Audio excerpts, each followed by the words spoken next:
Hey, hello there, Craft Beer Nation. This is Gil Mello with Craft Beer Nation, and we are reviewing today a collaboration between San Boniface Brewing Company and Columbia Kettle Works. This is their double dry Imperial Red KettleFace. This beer clocks 100 IBUs and it's 9% ABV. So let's get this thing going. My little paddle here. So you know this is a 100-year-old opener, so pride of the family. Let's take a look here. It pours really nice, really beautiful color here. It's a little high on carbonation. I think it's good for the style. There's a beautiful kind of caramelly head, and the color is awesome. It's hard to see here, but it's kind of almost like a caramel brown. It's beautiful. Let's try this. Let's put the nose in here. Yeah, you get a lot of the fruity ester that you normally get on a beer, on the style of beer. I could get the hops through. I'm not sure. I don't know which hops they use for this, but I get a lot of different aromas. So I imagine they use a few hops on this. Awesome aroma. Yeah, I get some sweetness, and I get some of the malt coming through the hops. All right, let's try it. Cheers.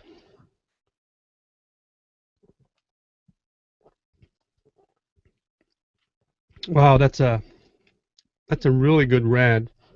Take one more sip here. So yeah, I get the caramels. I get the sweetness. I wasn't not a really big fan of red ales until some Imperial Reds like Nugget Nectar come around, and I really changed my mind. And this actually has that sweetness. It's a little drier than the Nugget Nectar, but I think this is as good as a beer. Yeah, there's a lot of hops, a lot of flavor. You get the malts through. You get it's like a medium body, so it helps the beer a lot. You see there's a nice lacing around the beer. Yeah, it's a really good beer. It's quite smoothie for such a dry beer. I don't get the 100 IBUs, so I think they did a really good job balancing the hops in the beer, and I think the dry hopping really added to the beer. I think this is a fantastic beer for the style. Again, I love Imperial Reds. I think it's a style that a lot of people should try more often. So I think for the style, this definitely is a 4.5 caps. Overall, I'll say a 375 if we can do that. A 375, and really delicious beers. You should try. So San Boniface and Columbia Brew Works, KettleFace, double dry hops. Cheers, everybody.